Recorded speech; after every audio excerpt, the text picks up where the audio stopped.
Hello everyone, आज के इस सेशन में हम सॉल्व करने वाले हैं एक्सरसाइज क्वेश्चंस क्लास 8 साइंस के चैप्टर कंबशन एंड फ्लेम की। प्रीवियस सेशंस में हमने इस चैप्टर के सभी टॉपिक्स को कवर कर लिया है।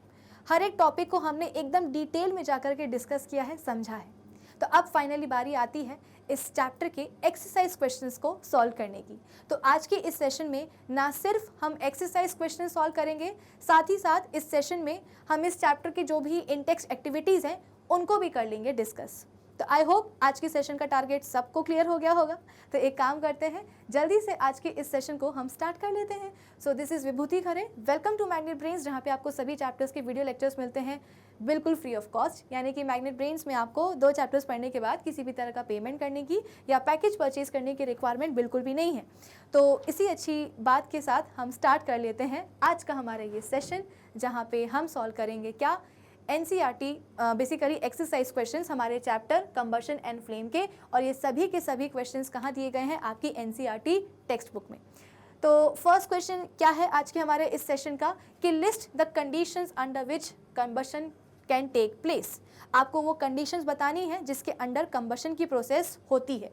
अब अगर आपको याद हो तो प्रीवियस सेशन में हमने बात करी थी, हमने चर्चा करी थी 3 कंडीशंस के ऊपर। वो 3 कंडीशंस ऐसी कंडीशंस हैं जो कि एसेंशियली रिक्वायर्ड होती हैं कंबशन की प्रोसेस के लिए। यानी कि अगर वो 3 कंडीशंस अगर ना हो तो शायद हमारे कंबशन की प्रोसेस भी नहीं होगी। तो इस क्वेश्चन में आपको करना क्या है? उन्हीं 3 कंडीशंस को मेंशन करना है, उन्हीं 3 कंडीशंस के बारे में लिखना है इस सवाल के जवाब में। तो फर्स्ट कंडीशन क्या होती है किसी भी कंबशन की प्रोसेस के लिए? फर्स्ट कंडीशन ये है कि आपके पास होना चाहिए क्या? एक कंबस्टिबल सब्सटेंस। भाई देखा जाए तो हमारे आसपास कई तरह की चीज़ें होती हैं। अब ज़रूरी नहीं है कि हर एक चीज़ का कंबशन पॉसिबल हो, यानी कि हर एक चीज़ आग पकड़े। तो हम करते क्या हैं, सभी सब्सटेंसेस को ब्रॉडली 2 कैटेगरीज में कैटेगराइज कर देते हैं। एक होते हैं हमारे पास कंबस्टिबल सब्सटेंस और दूसरे होते हैं हमारे पास non combustible substances. Combustible substances are दोस्त जिनका कंबशन पॉसिबल है, जो कि आग पकड़ें, जिनका कंबशन हो सके। And non combustible substances are दोस्त जिनका कंबशन पॉसिबल होता ही नहीं है, वो आग पकड़ते ही नहीं है। अब इस चीज़ को हम समझेंगे कैसे? तो सपोज एग्जाम्पल से समझते हैं कि हमारे पास एक है पत्थर और एक है पेपर। तो पेपर हम सबको पता है कि आसानी से जल जाता है, उसका कंबशन हो जाता है। तो पेपर क्या है? एक कंबस्टिबल सब्सटेंस है।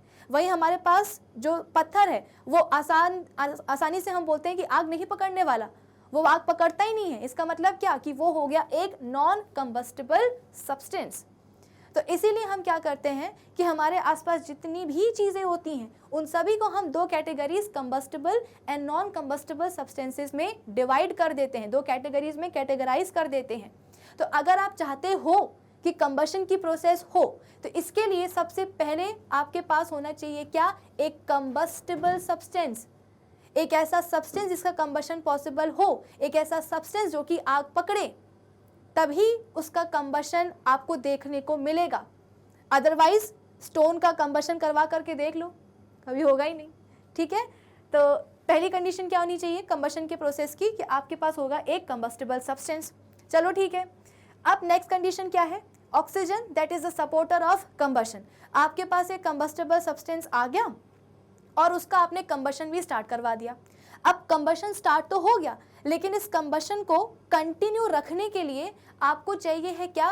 कंबशन का सपोर्टर, यानी कि एक ऐसा सब्सटेंस जो कि कंबशन को क्या करता है? हर हालत में सपोर्ट करता है। और वो कौन है? वो है हमारी ऑक्सीजन।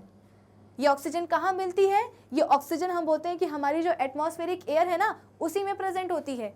एयर के लिए हम हमेशा क्या पढ़ते हैं कि it is a mixture of gases. Air में कई सारी गैसेस प्रेजेंट होती है, लेकिन जब हमें मतलब होता है कंबशन की प्रोसेस से तो हम सिर्फ और सिर्फ बात करते हैं एयर में प्रेजेंट ऑक्सीजन गैस की। तो हमारे पास एक कंबस्टिबल सब्सटेंस आ गया, उसका कंबशन हमने शुरू करवा दिया, लेकिन उस कंबशन को कंटिन्यू रखने के लिए हमें चाहिए होता है कंबशन का सपोर्टर, जो कि कौन है? ऑक्सीजन है। तो पहली कंडीशन हो गई कंबस्टिबल सब्सटेंस की प्रेजेंस। दूसरी कंडीशन हो गई कंबशन के सपोर्टर की प्रेजेंस, ताकि कंबशन शुरू तो हो जाए लेकिन उसके बाद में वो आगे कंटिन्यू भी रहे। अगर ऑक्सीजन नहीं होगा, अगर कंबशन का सपोर्टर नहीं होगा तो कंबशन की प्रोसेस आगे कंटिन्यू नहीं हो पाएगी। बिना सपोर्टर के कंबशन कुछ भी नहीं है, इतना हमेशा ध्यान रखिएगा।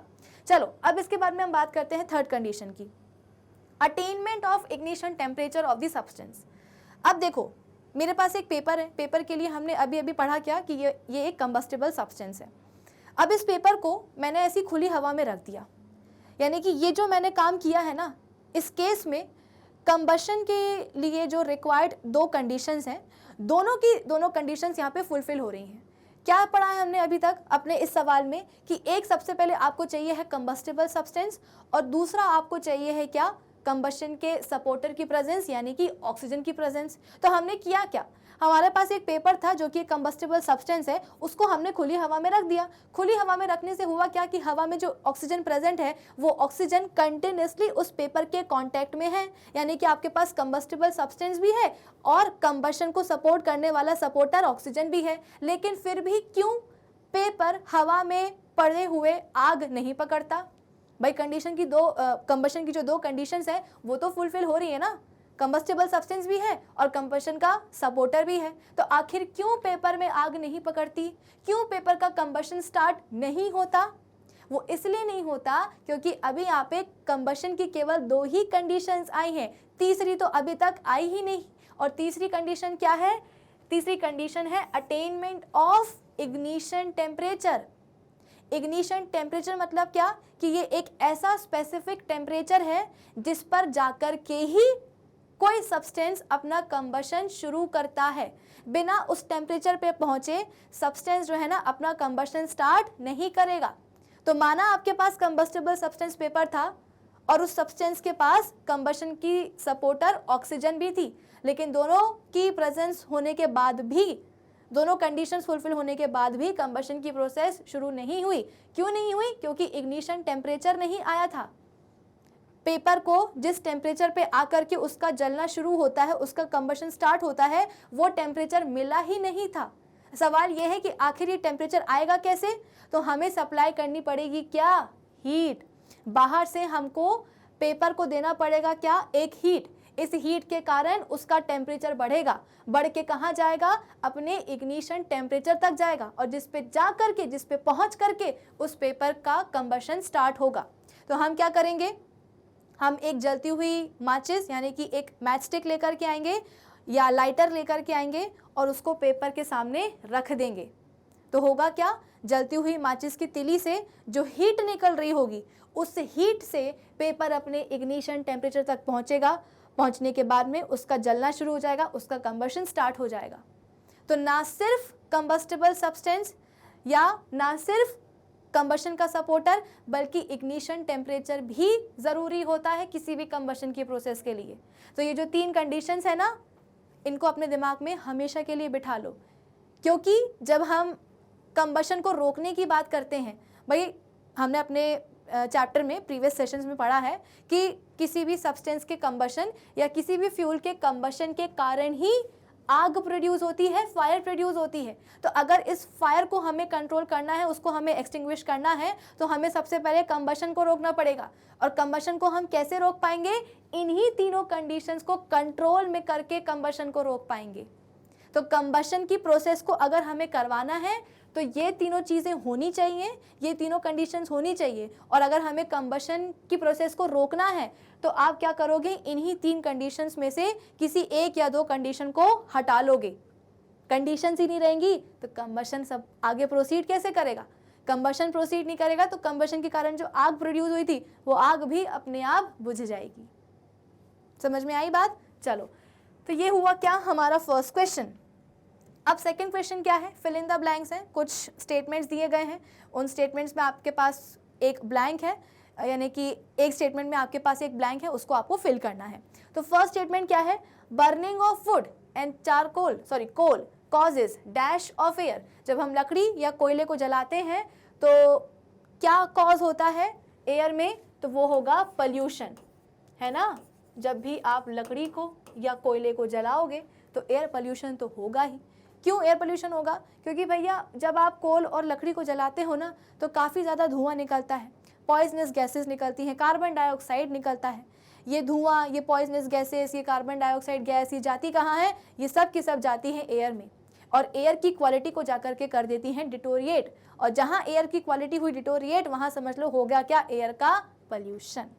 ठीक है, चलो अ लिक्विड फ्यूल जिसको कि आप अपने घरों में यूज़ करते हो, तो वो तो कोई भी हो सकता है, वो एक कैरोसिन भी हो सकता है, वो एक एलपीजी भी हो सकता है, जो भी लिक्विड फ्यूल आप अपने घर में यूज़ करते हो उसका नाम लिख देना। ठीक है, तो यहाँ पे आप लिख सकते हो कैरोसिन भी, कैरोसिन के स्टोव होते हैं ना जिसके ऊपर रख करके हम खाना बनाते हैं।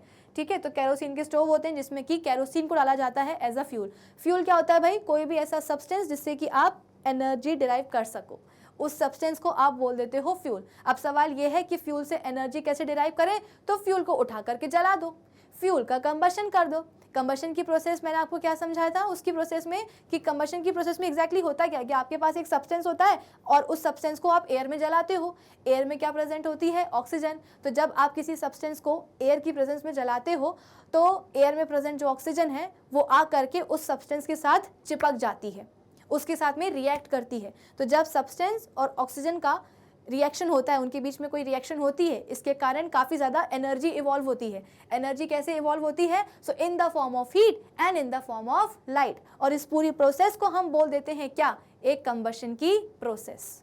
तो यहाँ पे बोला क्या गया है, क्या बता रही थी मैं आपको, फ्यूल के बारे में। तो सवाल ये है कि फ्यूल होता क्या है, तो कोई भी ऐसा सब्सटेंस जिससे कि आप एनर्जी डिराइव कर सको। सवाल ये है कि आप किसी भी सब्सटेंस से या फ्यूल से एनर्जी कैसे डिराइव कर सकते हो, तो उसको जला करके उसका कंबशन करा दो तो एनर्जी इवॉल्व हो जाएगी। एनर्जी इवॉल्व होगी किसके फॉर्म में, लाइट के फॉर्म में और हीट के फॉर्म में। ठीक है, हम जो डेली बेसिस पे तरह तरह का खाना खाते हैं ना, ये तरह तरह का खाना क्या है, हमारी बॉडी के लिए एक फ्यूल है। भाई हमको दिन भर में इतने सारे काम करने होते हैं, हमको पढ़ाई करनी होती है, हमको खेलना कूदना होता है, हमको इंस्टाग्राम चलाना होता है, हमको फेसबुक चलाना होता है, बहुत सारे काम करने होते हैं हमको हमारे डेली बेसिस पे घर पे। ठीक है, सवाल यह है कि इन सभी कामों को करने की एनर्जी कहाँ से मिलती है, तो एनर्जी मिलती है उसी खाने पीने से जो कि उसी खाने से जो कि हम डेली बेसिस पे खाते हैं। वैरायटी ऑफ फूड आइटम्स जो हम कंज्यूम करते हैं डेली बेसिस पे, उन्हीं फूड आइटम से, उन्हीं वैरायटी से हमें मिलती है एनर्जी। होता क्या है कि जो भी हमने खाना खाया उसका हमारे स्टमक में जाकर के, हमारे डाइजेस्टिव सिस्टम में जाकर के हो गया क्या, डाइजेशन। और डाइजेशन की प्रोसेस से हम बोलते हैं कि जो कॉम्प्लेक्स न्यूट्रिएंट्स थे वो अपने सिंपलर फॉर्म्स में टूट गए। अब इसके बाद में जब सिंपलर फॉर्म्स में वो टूटे तो उनका ब्लड में हो गया क्या, अब्जॉर्प्शन। अब ब्लड से हर एक बॉडी सेल तक पहुंच गया क्या, ग्लूकोज। ठीक है, सपोज हमारे बॉडी में जो भी डाइजेशन की प्रोसेस हुई थी उससे हमें मिला क्या, ग्लूकोज। ये ग्लूकोज ब्लड में अब्जॉर्ब हो गया और ब्लड से फिर कहाँ जाएगा, तो हर एक बॉडी सेल तक जाएगा। अब इस ग्लूकोज का क्या करना है, इस ग्लूकोज से हमको एनर्जी निकालनी है। तो सवाल ये है कि एनर्जी कैसे मिलेगी, क्योंकि एक्टिविटी तो हमको करनी है ना, हमने खाना खा लिया, अब इस खाने से हमको एनर्जी डिराइव करवानी पड़ेगी। उस खाने का हुआ डाइजेशन, डाइजेशन से बना क्या, ग्लूकोज। ग्लूकोज गया ब्लड में, ब्लड से कहाँ गया, हर एक बॉडी सेल तक। अब इस ग्लूकोज से कैसे एनर्जी निकलवाएं, तो हम करते हैं क्या, रेस्पिरेशन, हम करते हैं ब्रीदिंग। ब्रीदिंग के टाइम पे हम करते क्या है, इनहेल क्या करेंगे, हम ऑक्सीजन गैस करेंगे। तो जब हम इनहेल करते हैं, सांस अंदर लेते हैं, तो ऑक्सीजन गैस हमारे बॉडी के अंदर जाती है और ब्लड के थ्रू हर एक बॉडी सेल तक पहुंच जाती है। तो आप समझ सकते हो कि अगर ये हमारा बॉडी सेल है तो इस बॉडी सेल में हमारे पास क्या है, ग्लूकोज भी है और साथ ही साथ इसमें क्या है, ऑक्सीजन भी है। ये एक बॉडी सेल है, बॉडी सेल में ग्लूकोज है और ऑक्सीजन है। अब क्या होगा, ऑक्सीजन की प्रेजेंस में ये जो ग्लूकोज है ना, इससे एनर्जी निकाली जाएगी, एनर्जी निकाली जाएगी और इसी एनर्जी को फिर हम फर्दर डिफरेंट एक्टिविटीज़ में यूटिलाइज कर लेते हैं। तो यहाँ पे ये जो ग्लूकोज और ऑक्सीजन का कॉम्बिनेशन हो रहा है, ये एग्जैक्टली क्या हो रहा है, यहाँ पे भी तो एक छोटी सी कंबशन की प्रोसेस हो रही है कि नहीं हो रही है। आप खुद ही सोचो, कंबशन में मैंने आपको अभी क्या समझाया कि एक सब्सटेंस को आप बर्न करते हो, जलाते हो, एयर में प्रेजेंट जो ऑक्सीजन है वो जाकर के रिएक्ट कर जाती है सब्सटेंस के साथ। ऑक्सीजन जो है सब्सटेंस के साथ जाके चिपक जाती है, जिसके कारण एनर्जी रिलीज होती है। तो यहाँ पे भी तो सेम प्रोसेस हो रही है कि बॉडी की सेल में ग्लूकोज था, ग्लूकोज के पास जाके चिपक गई कौन, ऑक्सीजन, और इनके बीच में रिएक्शन से क्या हुआ, एनर्जी रिलीज हुई। इसी एनर्जी को फिर हम फर्दर डिफरेंट एक्टिविटीज में यूटिलाइज करते हैं। तो यहाँ पे भी हम बोल सकते हैं कि हमारे फ्यूल का क्या हो गया, कंबशन हो गया। तो हमारी बॉडी के लिए भी जो भी हमारा जो फूड आइटम्स होते हैं, जो हमारा खाना होता है, वो क्या है, एक फ्यूल है, जिसको कि जाकर के कंबशन करवाना पड़ता है बॉडी के अंदर और तब जाकर के एनर्जी रिलीज होती है। ठीक है, तो यहाँ पे बात क्या थी कि लिक्विड फ्यूल के बारे में पूछा गया था जो कि आप अपने घरों में यूज़ करते हो, तो कैरोसिन हो सकता है या कई बार आपको किताबों में एलपीजी भी लिखा हुआ मिलेगा। देखा जाए तो हमारे घरों में जो गैस सिलेंडर आता है उसमें पेट्रोलियम गैस भरी होती है, लिक्विफाइड पेट्रोलियम गैस भरी होती है ना। काफ़ी बेसिकली प्रीवियस चैप्टर में कोल एंड पेट्रोलियम वाले चैप्टर में हमने देखा था कि जब पेट्रोलियम की रिफाइनिंग होती है तो कई सारे प्रोडक्ट्स निकल के आते हैं। एक प्रोडक्ट निकल के आता है पेट्रोलियम गैस, और इसी पेट्रोलियम गैस के ऊपर काफ़ी ज़्यादा प्रेशर लगाया जाता है। इतना प्रेशर लगाया जाता है कि वो हो जाती है लिक्विफाई, और यही लिक्विफाइड पेट्रोलियम गैस को सिलेंडर में भर करके भेज देते हैं हमारे घरों में। अब आपने देखा होगा कि इस गैस सिलेंडर को हम कनेक्ट करते हैं किसके साथ? गैस स्टोव के साथ। कैसे? एक पाइप के थ्रू। पाइप कैसे कनेक्ट होता है? आपने देखा होगा कि गैस सिलेंडर का जो माउथ होता है उसके ऊपर हम एक रेड कलर का बड़ा सा रेगुलेटर लगाते हैं, और उस रेगुलेटर को फर्दर आगे कनेक्ट करते हैं गैस स्टोव के साथ थ्रू अ पाइप। तो हमने करा क्या होता है कि अगर हमको खाना बनाना है तो हमें गैस स्टोव का नॉब ऑन करना पड़ता है ना। उसके भी पहले वो जो रेगुलेटर हमने लगा के रखा है सिलेंडर के माउथ पर, उस रेगुलेटर का हम नॉब ऑन करते हैं। तो जैसे ही हम रेगुलेटर का नॉब ऑन करते हैं तो आपको एक फिस की आवाज़ सुनाई देती है। ये आवाज़ क्यों सुनाई देती है? क्योंकि जैसे ही आपने रेगुलेटर का नॉब ऑन किया, आपने प्रेशर रिलीज़ किया। इस प्रेशर रिलीज करने के कारण होता क्या है, वो जो पेट्रोलियम गैस भरी होती है ना, लिक्विफाइड पेट्रोलियम गैस सिलेंडर के अंदर, उसके ऊपर से प्रेशर कम हो जाता है। तो जैसे ही प्रेशर कम होगा, गैस तुरंत जो है ना पेट्रोलियम गैस अपने गैसियस स्टेट में आ जाएगी। वो लिक्विफाइड फॉर्म में भरी होती है सिलेंडर के अंदर, क्योंकि उसके ऊपर प्रेशर बहुत लगाया होता है। लेकिन जैसे आप रेगुलेटर का नॉब ऑन करते हो तो थोड़ा सा प्रेशर रिलीज हो जाता है, जिसके कारण जो पेट्रोलियम गैस है वो अपने लिक्विड स्टेट से दोबारा से, क्योंकि प्रेशर लगाया था इसीलिए गैस अपने लिक्विड स्टेट में आई थी, प्रेशर हटा दो तो दोबारा से वो अपने गैसियस स्टेट में आ जाएगी। तो जैसे ही नॉब ऑन किया रेगुलेटर का, जो पेट्रोलियम गैस है वो अपने लिक्विड से गैसियस स्टेट में आ जाएगी और पाइप के थ्रू ट्रैवल करते हुए पहुंच जाएगी कहाँ? गैस स्टोव पर। गैस स्टोव का नॉब आप ऑन करोगे तो उसके बर्नर के ऊपर, बेसिकली गैस स्टोव का जो बर्नर होता है उसमें आपने देखा होगा बहुत सारे छोटे छोटे से गड्ढे होते हैं, ठीक है। तो जैसे ही आप गैस स्टोव का नॉब ऑन करोगे, जो गैस है वो बर्नर के लेवल तक पहुंचेगी और बर्नर के जो होल्स हैं उनसे बाहर निकल आएगी। फिर आप करोगे क्या? जाकर के माचिस की तीली, जलती हुई माचिस की तीली या फिर जो लाइटर होता है उसको बर्नर के ऊपर रख दोगे, लाइटर को जलाओगे, उससे चिंगारी निकलेगी और उस चिंगारी से जो गैस है वो अपना कंबशन शुरू कर देगी, ठीक है। तो देखा जाए तो हमारे घरों में जो गैस सिलेंडर आते हैं उसमें जो पेट्रोलियम गैस है वो अपने लिक्विफाइड फॉर्म में ही होती है, ठीक है। तो जो भी पसंद है आपको लिक्विड फ्यूल वो आप लिख दीजिएगा। अब इसके बाद में थर्ड स्टेटमेंट क्या है? Fuel must be heated to its dash before it starts burning. तो यहाँ पे क्या आएगा? इग्निशन टेम्परेचर यानी कि IT। जब तक आप फ्यूल को या कंबस्टेबल सब्सटेंस को उसके IT यानी कि इग्निशन टेम्परेचर तक लेकर के नहीं पहुँचोगे, उसका कंबशन, उसकी बर्निंग स्टार्ट नहीं होने वाली है। Fire produced by oil can not be controlled by, वो वाली आग जो कि तेल के कारण लगती है उसको आप किससे कंट्रोल नहीं कर सकते हो? उसको आप पानी से कंट्रोल नहीं कर सकते हो। क्यों नहीं कंट्रोल कर सकते हो? सपोज यहाँ पे तेल पड़ा हुआ है और इस तेल के ऊपर हम बोलते हैं कि आग पकड़ चुकी है। ये तेल था और ये उसके ऊपर हम बोलते हैं कि आग लग गई। अब हमें करना क्या है? इस आग को बुझाना है। तो हमने क्या किया? ऊपर से ला करके पानी डाल दिया, ऊपर से ला करके हमने पानी डाल दिया। अब आप सबको पता होगा कोल एंड पेट्रोलियम वाले चैप्टर में हम ऑलरेडी ये बात पढ़ चुके हैं कि अर्थ सरफेस के नीचे हमको पेट्रोलियम, नेचुरल गैस और पानी किन 3 लेयर्स में दिखाई देता है। तो सबसे ऊपर होती है नेचुरल गैस, उसके नीचे होता है पेट्रोलियम और उसके नीचे होता है क्या? पानी। पेट्रोलियम मतलब कि क्या? क्रूड ऑयल, कच्चा तेल, ठीक है। तो हम बोलते हैं कि नेचुरल गैस, क्योंकि गैस है, सबसे हल्की है, इसलिए सबसे ऊपर वाली लेयर में प्रेजेंट होती है। लेकिन पेट्रोलियम और पानी में ऊपर कौन प्रेजेंट होता है? पेट्रोलियम। क्यों? क्योंकि ऑयल पानी से हल्का होता है, तो पानी के ऊपर वाली लेयर में आकर के पेट्रोलियम सेटल हो जाता है। और सबसे नीचे कौन प्रेजेंट होती है? पानी की लेयर। तो आपने करा क्या? तेल था ये, इसमें आग पकड़ गई, इस आग को कंट्रोल करने के लिए आपने क्या करा? ऊपर से पानी डाल दिया। अब पानी क्योंकि तेल से भारी होता है तो वो क्या होगा? तेल के नीचे जाकर के सेटल हो जाएगा। आप पानी डाल रहे थे आग को बुझाने के लिए, लेकिन हुआ क्या? पानी तो खुद ही अपनी जगह बना करके सेटल हो गया। क्यों? क्योंकि पानी भारी था तेल से, तो वो उसके नीचे जाकर के सेटल हो गया। अगर पानी हल्का होता ना तेल से, तो होता क्या? पानी तेल के ऊपर इस तरह की एक लेयर बना लेता, या अगर और अच्छे शब्दों में बोलें तो पानी तेल के ऊपर जाकर के एक ब्लैंकेट बना लेता। अभी अभी जो हमने यहाँ पे 3 कंडीशंस डिस्कस करी थी ना कंबशन की प्रोसेस के लिए, इसके लिए मैंने क्या बोला था, ध्यान में रखिएगा इन कंडीशंस को। क्यों? क्योंकि जब आग को कंट्रोल करने की बारी आएगी ना, तो भी इन 3 ही कंडीशंस के ऊपर हमें चर्चा करनी होगी। ये 3 ही कंडीशंस काम आएगी आग को कंट्रोल करने के लिए भी। कैसे?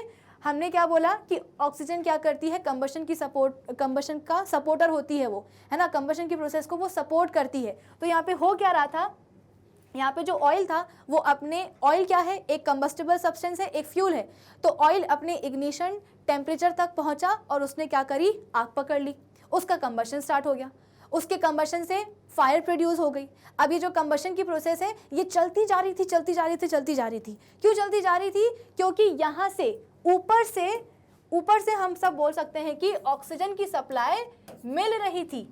जो कंबशन की प्रोसेस हो रही है ऑयल की, इस कंबशन की प्रोसेस को एटमॉस्फेरिक एयर से ऑक्सीजन की सप्लाई मिल रही थी, सपोर्टर की सप्लाई मिल रही थी, जिसके कारण क्या हुआ, जिसके कारण कंबशन की प्रोसेस चलती रही, चलती रही, चलती रही। अब हमें करना क्या है, आग को रोकना है। आग लगी किसके कारण है, आग प्रोड्यूस क्यों हुई है, क्योंकि ऑयल का कंबशन हो रहा है। तो हमें कुछ ऐसा करना पड़ेगा कि अगर ऑयल की कंबशन की प्रोसेस रुक जाए तो अपने आप उससे कॉज होने वाली, उससे प्रोड्यूस होने वाली जो फायर है उसको हम कंट्रोल कर सकते हैं। सवाल ये है कि आखिर हम कंबशन की प्रोसेस को कंट्रोल करें तो करें कैसे? तो इसका एक बहुत ही बढ़िया तरीका है कि ये जो ऑक्सीजन की सप्लाई है ना, इसको तोड़ दो। यही तो है जो कंबशन को सपोर्ट कर रही है। अगर सपोर्टर ही चला जाएगा तो काय का कंबशन आगे प्रोसीड ही नहीं कर पाएगा। तो हम क्या करेंगे, अपना दिमाग लगा करके इस ऑक्सीजन की सप्लाई को तोड़ देंगे। सप्लाई को हम कैसे तोड़ेंगे? तो ये जो ऑयल के ऊपर जो हमारे पास कंबस्टिबल सब्सटेंस जो फ्यूल है उसके ऊपर हम एक ब्लैंकेट रख देंगे। लेकिन अनफॉर्चुनेटली ये जो ब्लैंकेट है ना, ये पानी का नहीं बन पाएगा। क्यों नहीं बन पाएगा? क्योंकि जो पानी है वो तेल से हल्का होता है। हमें एक ऐसा सब्सटेंस चाहिए है जो तेल के ऊपर जाकर के उसका ब्लैंकेट बनाए, लेकिन पानी तो तेल से हल्का होता है, वो तो नीचे जाकर के सेटल हो जाएगा। यानी कि ऊपर पानी, नीचे पानी, ऊपर तेल, और तेल के ऊपर लगी हुई है क्या, आग। तो इसीलिए वो वाली आग जो कि ऑयल के कारण लगती है उसको आप पानी से बुझा नहीं सकते हो। ठीक है, इसके लिए हमें क्या यूज़ करना पड़ता है, कार्बन डाइऑक्साइड। क्योंकि कार्बन डाइऑक्साइड क्या होती है ना, एयर के कंपैरिजन में डेंसर होती है ना। तो जैसे ही आपने देखा होगा वो रेड कलर के फायर एक्सटिंग्विशर होते हैं, उसमें से तेज प्रेशर के साथ कार्बन डाइऑक्साइड गैस निकलती है, और ये जो गैस है वो कुछ इस तरीके से आग के ऊपर, जो भी कंबस्टिबल सब्सटेंस है उसके ऊपर जाकर के एक ब्लैंकेट बना लेती है। इस ब्लैंकेट से जो ऑक्सीजन की सप्लाई है, सपोर्टर की सप्लाई है, वो टूट जाती है। सपोर्टर नहीं रहेगा तो कंबशन नहीं होगा, कंबशन रुक जाएगा और हम बोलते हैं कि आग भी अपने आप कंट्रोल में आ जाएगी। सॉर्टेड। चलो, तो हमने सारे के सारे ब्लैंक्स फिल कर दिए हैं। अब हम चलते हैं आगे। आगे क्या है हमारे पास, explain how the use of CNG in automobiles has reduced the pollution in our cities. हम सबको पता है कि अपनी गाड़ियों को चलाने के लिए, ऑटोमोबाइल्स या व्हीकल को चलाने के लिए हमको चाहिए होता है फ्यूल। तो हम मोस्ट कॉमनली कौन से फ्यूल यूज़ करते हैं, पेट्रोल एंड डीजल। लेकिन आज के टाइम पे हमारे पास कुछ ऐसे ऑटोमोबाइल्स भी आने लगे हैं, स्पेशली मेट्रो सिटीज़ में ऐसे व्हीकल्स भी आने लगे हैं जो कि सीएनजी ड्रिवन होते हैं, यानी कि उन गाड़ियों में सीएनजी को डाला जाता है एज अ फ्यूल। तो यहाँ पे सवाल में पूछा गया है कि जब हम सीएनजी को यूज़ करते हैं as a fuel in automobiles तो उससे सिटीज़ में एयर पोल्यूशन कम कैसे हो रही है, एक्सप्लेन करिए। तो देखो, the use of CNG in automobiles has reduced pollution in our cities as it is a quality fuel and has some benefits। अगर आपको याद हो तो प्रीवियस चैप्टर में भी हमने CNG के बारे में पढ़ा था। CNG मतलब कि कंप्रेस्ड नेचुरल गैस, है ना, कोल एंड पेट्रोलियम वाले चैप्टर में, कि ये एक क्लीनर फ्यूल होती है। तो यहाँ पे भी यही बोला जा रहा है कि ये एक क्वालिटी फ्यूल है और इसके कुछ बेनिफिट्स है। क्या बेनिफिट्स हैं देख लेते हैं। तो it gives out less carbon dioxide gas, carbon monoxide gas, sulphur dioxide and nitrogen dioxide. जब सीएनजी को जलाया जाता है, ऑटोमोबाइल्स में उसका कंबशन होता है, उसकी बर्निंग होती है, तो कौन कौन सी गैस प्रोड्यूस होती हैं, carbon dioxide, carbon monoxide, sulphur dioxide and nitrogen dioxide. ठीक है, तो याद रखिएगा कि जब भी सीएनजी को जलाया जाएगा, उसका कंबशन होगा ऑटोमोबाइल्स में, तो ये सारी गैसेस प्रोड्यूस होंगी। माना कि ये सारी गैसेस प्रोड्यूस हो रही हैं, लेकिन जिस क्वांटिटी में प्रोड्यूस हो रही हैं वो काफ़ी कम है। अगर आप सीएनजी को कंपेयर करोगे किसके साथ, पेट्रोल और डीजल के साथ, तो जब गाड़ियों में पेट्रोल और डीजल का कंबशन होता है तो उस कंबशन से यही सारी गैसेस निकलती हैं, लेकिन ये सारी गैसेस बहुत ज़्यादा क्वांटिटीज़ में निकलती हैं। अब इतनी सारी क्वांटिटी कहाँ जाएगी, एयर में जाएगी। एयर में जाके करेंगी क्या, ये सभी के सभी गैसेस एयर की क्वालिटी को डिटोरिएट करेंगी, यानी कि एयर पोल्यूशन कॉज करेंगी। लेकिन हमारे पास एक बेटर सब्स्टिट्यूट क्या आया है, एक बेटर ऑल्टरनेटिव ऑप्शन क्या आया है कि हम सीएनजी को यूज़ करें। तो सीएनजी को जब जलेगा ऑटोमोबाइल्स में, व्हीकल्स में, तो डेफिनेटली ये गैसेस प्रोड्यूस होंगी, लेकिन इनकी क्वांटिटीज़ काफ़ी कम होंगी, ठीक है, which is beneficial as they play crucial role in global warming and acid rain। ये सभी के सभी जो गैसेस हैं ये ग्लोबल वार्मिंग और एसिड रेन में काफ़ी एक इम्पॉर्टेंट क्रूशल रोल प्ले करती हैं। तो ऑब्वियस सी बात है, जितनी कम हार्मफुल गैसेस निकलेंगी उतना ही अच्छा रहेगा ना। तो इसलिए हम सीएनजी को एक बेटर ऑप्शन मानते हैं और इसीलिए सीएनजी का यूज़ जो है एयर पोल्यूशन कम कॉज कर रहा है। It leaves behind no residue after its combustion. जब ये जलता है, जब सीएनजी जलती है, इसका कंबशन होता है, तो कोई भी रेसिड्यू जो है ना पीछे नहीं छूटता है। लकड़ी को जला करके देखो, इतनी राख छूटेगी कि पूछो नहीं। कोयले को जला करके देखो, जब उसका कंबशन होता है तो पीछे काफ़ी सारी राख छूट जाती है, रेसिड्यू पीछे छूट जाता है। लेकिन फॉर्चुनेटली जब आप सीएनजी को जलाते हो, उसका कंबशन करते हो, तो कोई भी ऐसा राख वगैरह नहीं निकलती है, कोई रेसिड्यू पीछे नहीं छूटता है। तो ये कुछ चीज़ें हैं जिसके कारण सीएनजी जो है आजकल सिटीज़ में सीएनजी को यूज़ जब हम कर रहे हैं ऑटोमोबाइल्स में, तो एयर पोल्यूशन जो है थोड़ा सा कम हो गया है, ठीक है। चलो, अब इसके बाद में हम आ जाते हैं अपने नेक्स्ट क्वेश्चन पे। Compare LPG and wood as fuels. आपको एलपीजी यानी कि लिक्विफाइड पेट्रोलियम गैस और वुड के बीच में एक कंपैरिजन करना है।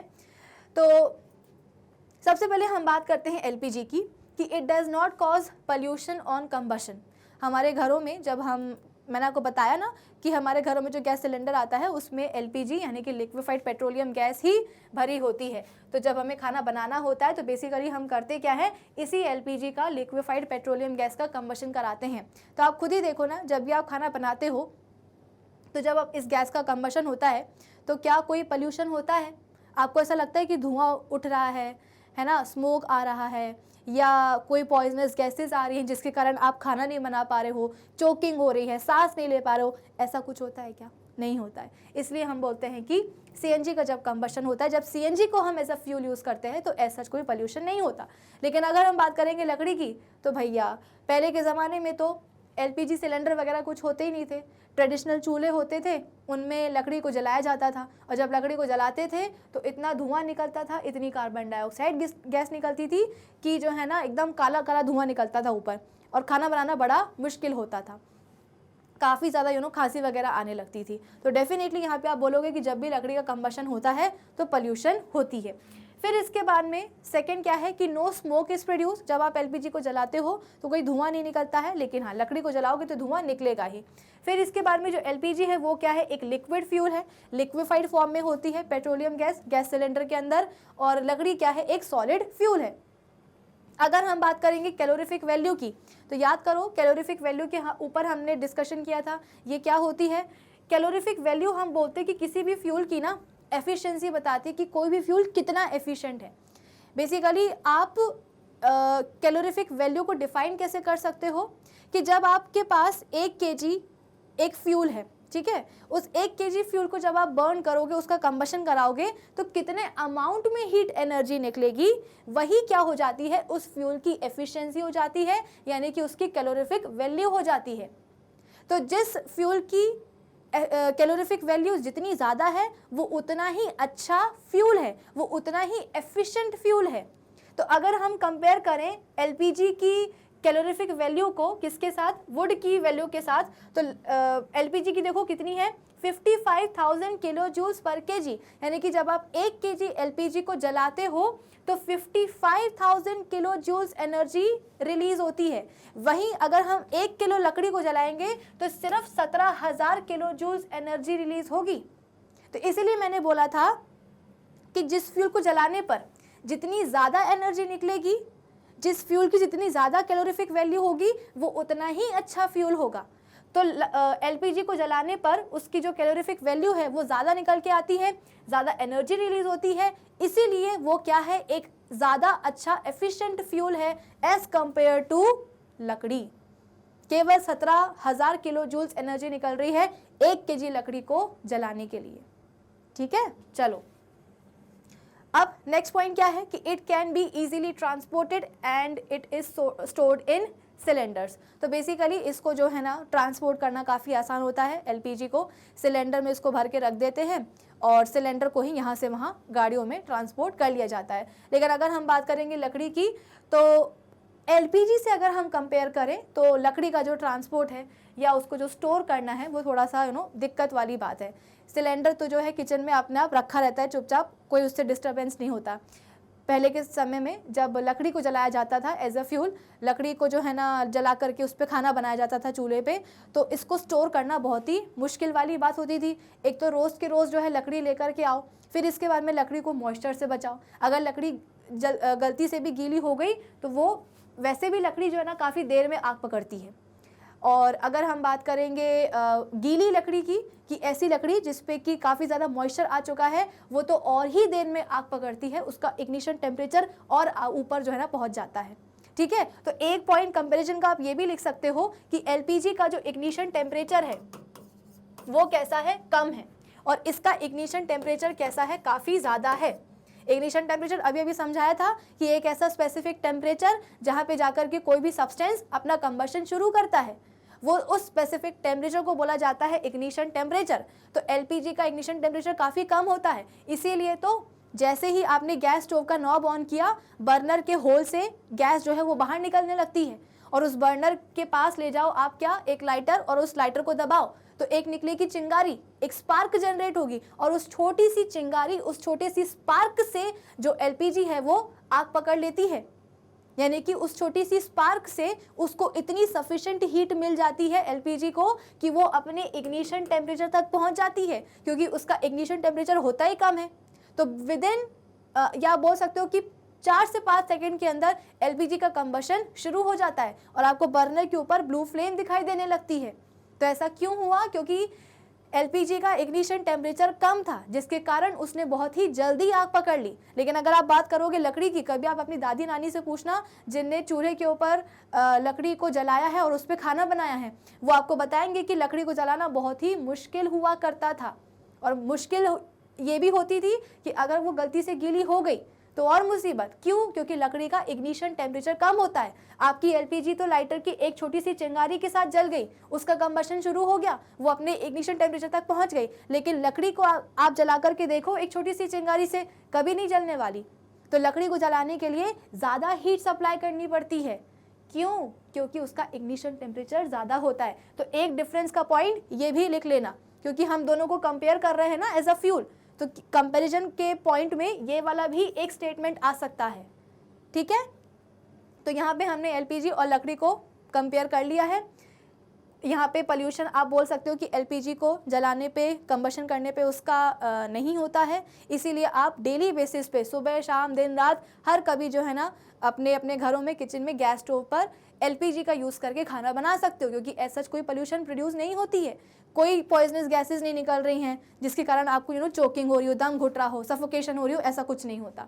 और यहाँ पे बाकायदा जब भी लकड़ी जलती है तो पोल्यूशन होता है, धुआं उठता है, इसमें नहीं उठता। ये एक सॉलिड फ्यूल है, ये एक लिक्विड फ्यूल है, इसकी कैलोरीफिक वैल्यू कम होती है और इसकी ज़्यादा होती है, इसलिए एलपीजी क्या है, एक ज़्यादा एफिशिएंट फ्यूल है एज़ कम्पेयर टू वुड, और इसको ट्रांसपोर्ट करना थोड़ा सा मुश्किल है, इसको आसान है, इसका इग्निशन टेम्परेचर कम है और इसका इग्निशन टेम्परेचर ज़्यादा है। सॉर्टेड। चलो अब हम आ जाते हैं अपने नेक्स्ट क्वेश्चन के ऊपर कि give reasons water is not used to control fires involving electrical equipments. इसके पहले वाले क्वेश्चन में हमने देखा था कि वो वाली आग जो कि तेल के कारण लगती है, उसमें आप पानी का यूज़ नहीं कर सकते हो आग को बुझाने के लिए। अब यहाँ पे बोला जा रहा है कि वो वाली आग जो कि इलेक्ट्रिकल इक्विपमेंट में लगती है, उनमें उनको बुझाने के लिए आप पानी का यूज़ नहीं कर सकते हो। क्यों नहीं कर सकते हो भाई? देखो सीधी सी बात है, अलग अलग रीजंस के कारण आग लगती है। तो अगर आप आग को बुझाना चाहते हो अपने लेवल पे, तो सबसे पहले तो आपको रूट कॉज पता होना चाहिए कि आग लगी किसकी वजह से है, कि कोई फ्यूल जल रहा है, ऑयल जल रहा है, पेपर जल रहा है, लकड़ी जल रही है, या फिर कोई शॉर्ट सर्किट हुआ है और उस शॉर्ट सर्किट के कारण आग लगी है। तो इसका रीज़न ये है कि अगर शॉर्ट सर्किट के कारण आग लगती है, आपके पास कोई इलेक्ट्रिकल इक्विपमेंट है, कोई डिवाइस है जिसमें कि आग लगी, कैसे लगी? क्योंकि उस डिवाइस में शॉर्ट सर्किट हुआ था, है ना। तो आपने क्या किया, उसको आपने पानी से बुझाने की कोशिश करी। अब पानी क्या करता है, इलेक्ट्रिसिटी का अच्छा कंडक्टर होता है। तो सपोज इसको अगर मैं एक डायग्राम से समझाने की कोशिश करूं कि ये एक तार था और इस तार में क्या हुआ था, स्पार्क हुआ था, है ना।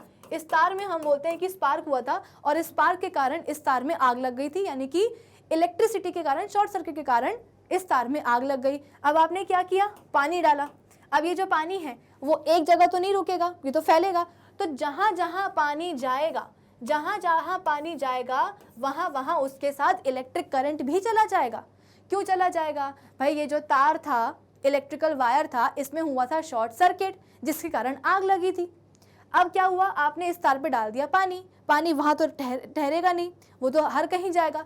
तो पानी क्या करता है, इलेक्ट्रिसिटी को कंडक्ट करता है। तो वो वाला करंट जो कि इस तार के अंदर बह रहा था, अब वो जो करंट होगा वो पानी के साथ बहने लगेगा, क्योंकि पानी क्या करेगा, इलेक्ट्रिक करंट को कंडक्ट करवाएगा। तो जहां जहां पानी जाएगा वहां वहां इलेक्ट्रिक करंट भी जाएगा, और जहां जहां इलेक्ट्रिक करंट जाएगा वहां वहां हम बोलते हैं कि और आग पकड़ जाएगी।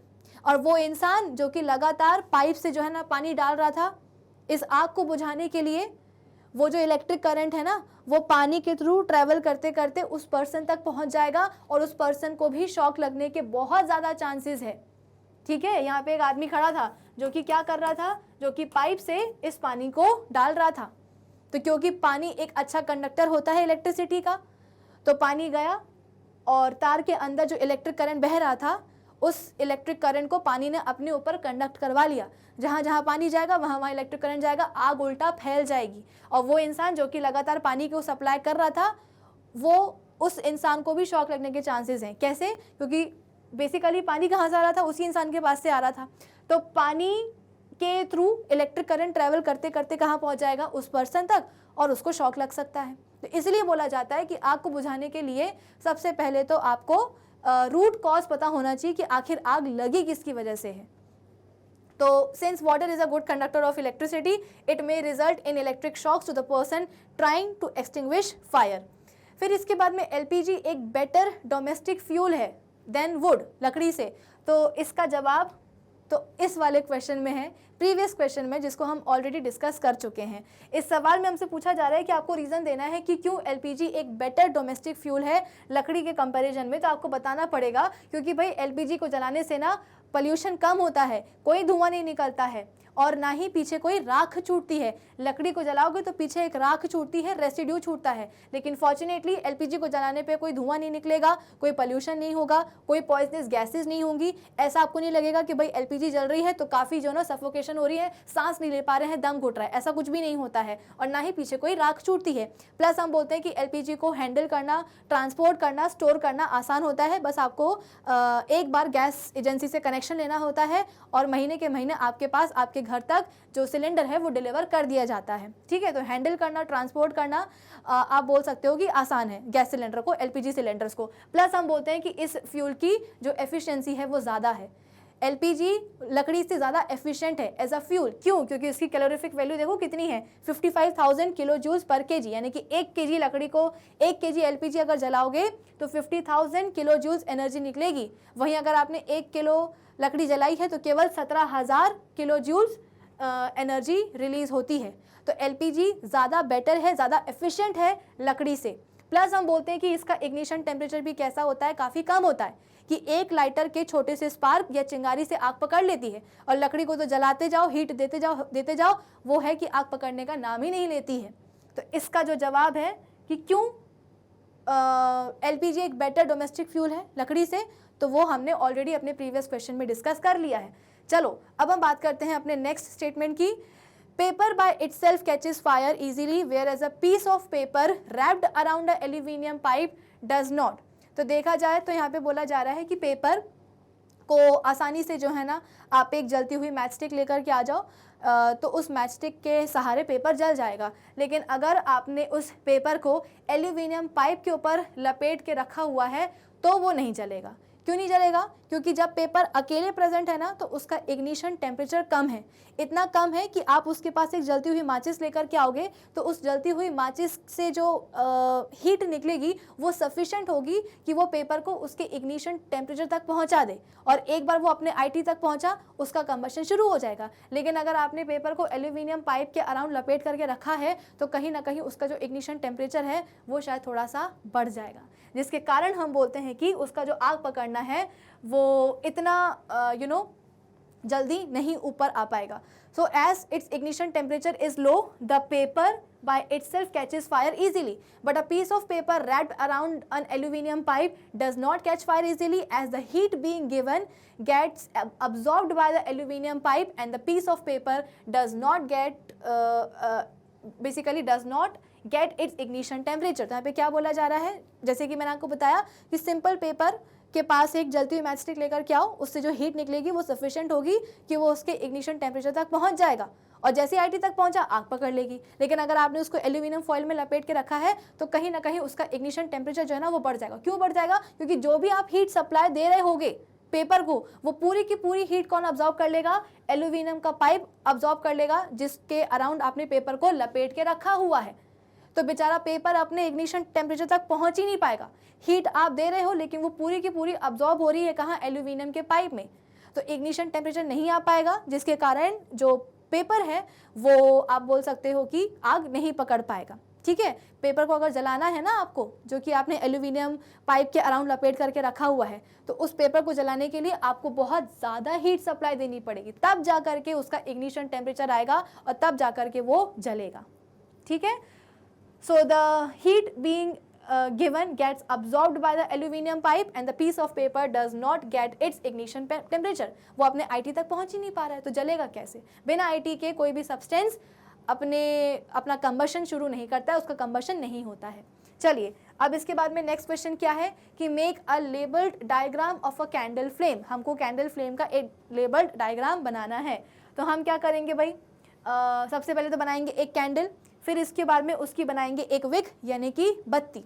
बत्ती के ऊपर सबसे पहले हम एक डार्क कलर का रीजन बनाएंगे, और उस डार्क रीजन को हम क्या बोलेंगे? इनर मोस्ट जोन बोलेंगे। फिर उसके ऊपर हम बनाएंगे एक ब्राइट कलर का रीजन। ब्राइट कलर का रीजन हम बोलते हैं जो कि येलो होगा, और थोड़ा थोड़ा हम बोलते हैं कि रेड भी होगा, और इस रीजन को हम बोलेंगे क्या? Middle zone. और फिर सबसे बाहर ऊपर की तरफ आखिरी में बनाएंगे क्या? एक ब्लू कलर का जोन। क्या बनाएंगे? एक ब्लू कलर का जोन बनाएंगे, और इसको हम बोलेंगे आउटर जोन। ठीक है, तो हमको यहाँ पे बोला गया है कि एक लेबल्ड डायग्राम बनाना है कैंडल फ्लेम का। कैंडल बना दी, उसकी छोटी सी एक बत्ती बना दी, विक बना दी, उसके ऊपर आप बनाओगे एक डार्क कलर का जोन जो कि होगा इनर मोस्ट जोन फ्लेम का। मैंने आपको बताया था प्रीवियस सेशन में कि फ्लेम के जो है ना 3 जोन्स होते हैं, सबसे बाहर वाला, मिडल वाला और सबसे इनर मोस्ट वाला, यानी कि सबसे अंदर वाला। जो सबसे अंदर वाला जोन होता है उसका कलर बेसिकली हम डार्क लेते हैं, या डार्क लेते क्या है? डार्क होता ही है इनर मोस्ट जोन। क्यों डार्क होता है? क्योंकि बेसिकली हुआ क्या, फ्लेम क्या होता है? फ्लेम के लिए हम बोलते हैं कि ये एक पार्ट है आग का। ठीक है, फ्लेम क्या है? फायर का एक पार्ट होता है। फ्लेम कब निकलती है? ज़रूरी नहीं कि जिस भी चीज़ों का कंबशन हो रहा है उस कंबशन से फ्लेम प्रोड्यूस हो ही हो, है ना। जैसे कि हमारे पास कैंडल है, तो कैंडल को जब आप जलाओगे तो आपको उसकी फ्लेम दिखाई देती है, लेकिन अगर आप कोयले को जलाओगे तो कोयले की फ्लेम आपको दिखाई नहीं देती है। कंबशन तो कोयले का भी होता है लेकिन उसकी फ्लेम दिखाई नहीं देती है, सिंपल आपको ग्लो दिखाई देता होगा कि कोयला जो है ना चमक रहा है, ऐसा लगेगा कि हाँ जो कोल है वो गर्म हो रहा है, लेकिन उसकी फ्लेम आपको दिखाई नहीं देगी। तो ज़रूरी नहीं है कि हर एक सब्सटेंस के कंबशन से जो है ना फ्लेम प्रोड्यूस हो ही जाए। अब सवाल ये है कि फिर कौन सी चीज़ें ऐसी हैं जिनके कंबशन से फ्लेम प्रोड्यूस होती हैं? तो जो भी हमारी गैसेज होती हैं जो कि कंबशन के अंदर जाती हैं, वो गैसेज जब कंबशन के अंदर जाती हैं तो फ्लेम प्रोड्यूस करती हैं। साथ ही साथ वो सॉलिड चीज़ें या वो लिक्विड चीज़ें जिनको कि हीट करने पर वो अपने वेपर्स में कन्वर्ट हो जाते हैं, वो सॉलिड और लिक्विड चीज़ें फ्लेम प्रोड्यूस करते हैं। क्या बोला मैंने कि हर एक चीज़ को जलाने पर ज़रूरी नहीं है कि फ्लेम प्रोड्यूस हो। फ्लेम क्या है? आग का, फायर का एक पार्ट होती है। हर एक चीज़ के कंबशन से ज़रूरी नहीं है कि फ्लेम प्रोड्यूस हो। हमारे पास एक कैंडल है, कैंडल को जब आप जलाते हो तो फ्लेम दिखती है, लेकिन कोयले को जलाओगे, उसका कंबशन कराओगे तो फ्लेम नहीं दिखेगी। तो फ्लेम कब कब प्रोड्यूस होती है? तो जो हमारी गैसेज होती है जो कि कंबशन के अंदर जाती हैं वो फ्लेम प्रोड्यूस करती हैं।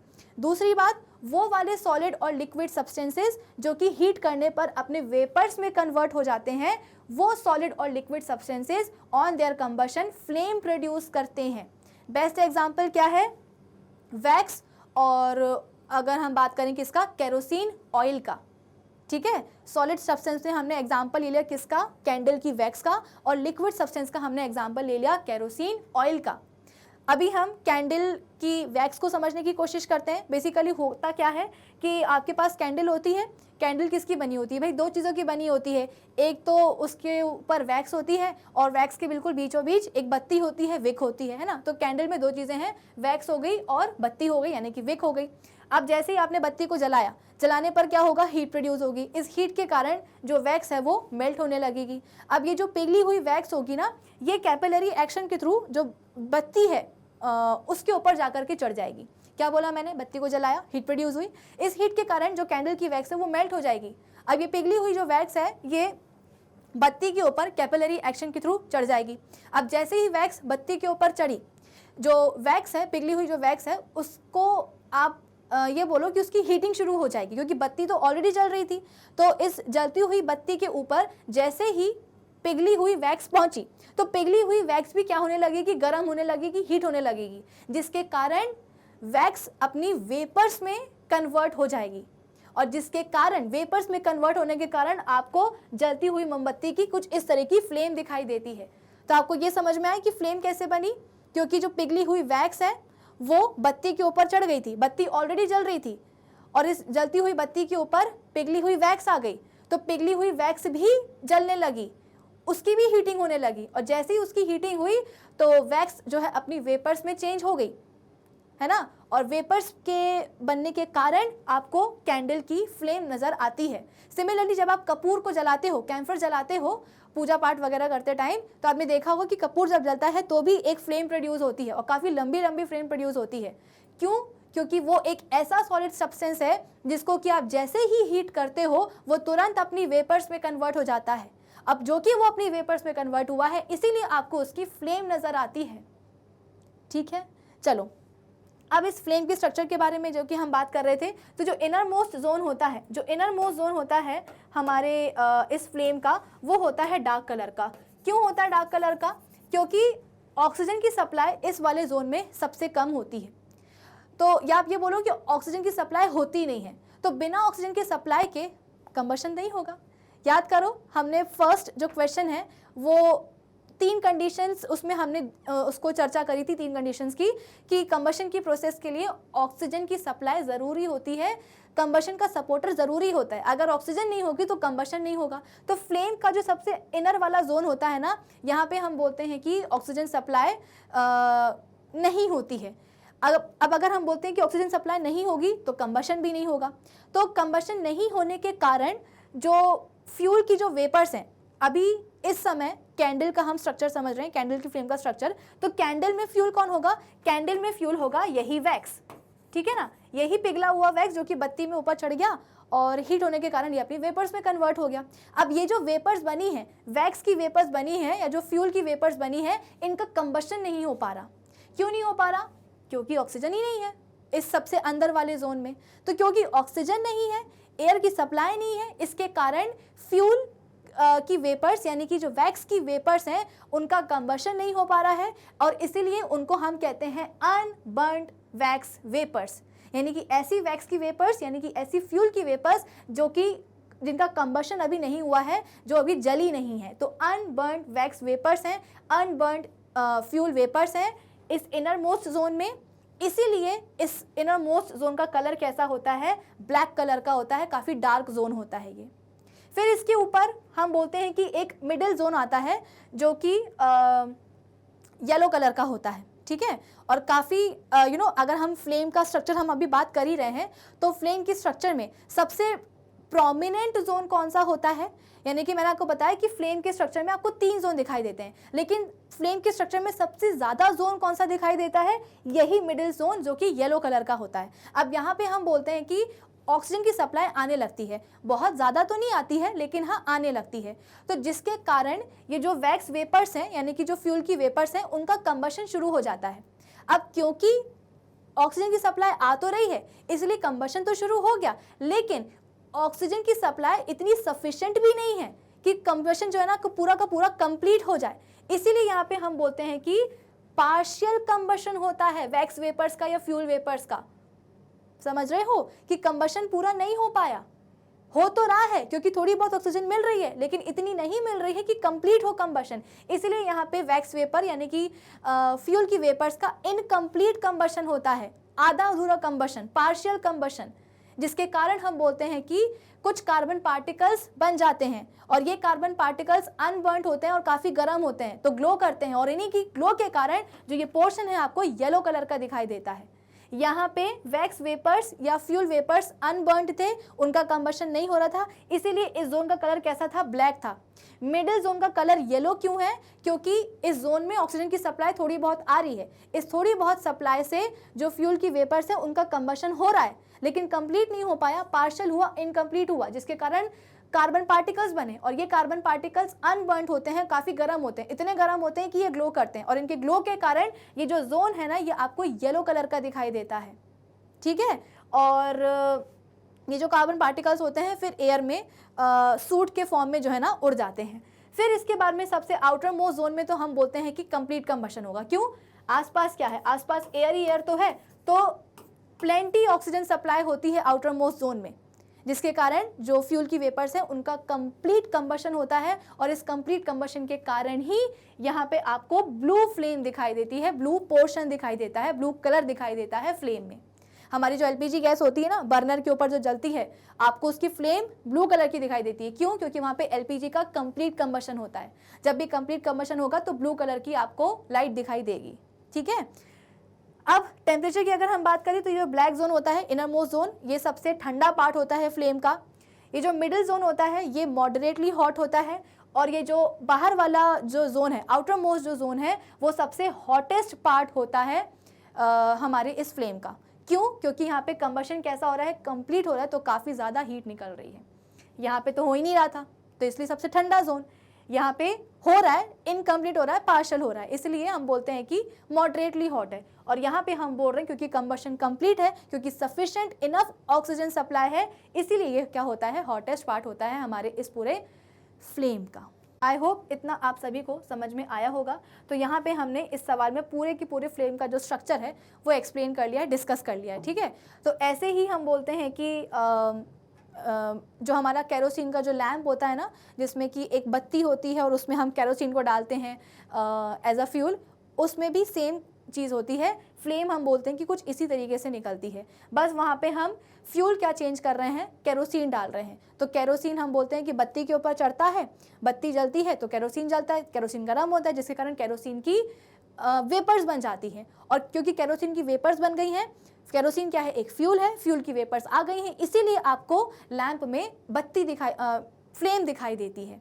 ठीक है ना, केरोसिन लैंप में आपको एक फ्लेम दिखाई देती है। तो हमेशा याद रखना, वो वाली गैसेस जो कि कंबशन में जाती हैं वो फ्लेम प्रोड्यूस करती हैं ऑन कंबशन, या वो सॉलिड और लिक्विड सब्सटेंसेस जो कि हीट होने के बाद अपनी वेपर्स में कन्वर्ट हो जाते हैं, वो प्रोड्यूस करते हैं क्या, फ्लेम ऑन कंबशन।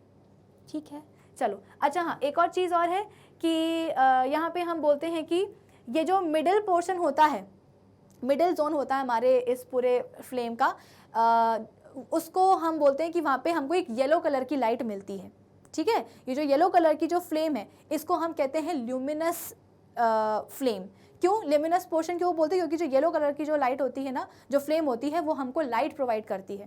भाई एक आप खुद ही सोचो, हमारे घर में अगर लाइट चली गई है तो हम एक मोमबत्ती जलाएंगे या गैस स्टोव का बर्नर जलाएंगे, ऑब्वियसली बात है मोमबत्ती जलाएंगे, क्यों? क्योंकि मोमबत्ती की जो फ्लेम होती है उसमें ये जो मिडिल पोर्शन है ये प्रोमिनेंट होता है, डोमिनेंट होता है, और इस मिडिल पोर्शन से हम बोलते हैं कि हमको एक येलो फ्लेम मिलती है, और ये येलो फ्लेम ही क्या करती है, हमको लाइट प्रोवाइड करती है, इसलिए इसको हम ल्यूमिनस लाइट कहते हैं, ल्यूमिनस फ्लेम कहते हैं। लेकिन अगर हम बात करेंगे किसकी, एलपीजी की, जब उसको हम जलाते हैं तो हमको ब्लू फ्लेम दिखाई देती है, ब्लू कलर से हमें कोई रोशनी नहीं मिलने वाली है, इसलिए वो हो जाता है नॉन ल्यूमिनस पार्ट या नॉन ल्यूमिनस फ्लेम, क्योंकि उसका कलर कैसा है, फ्लेम का ब्लू है।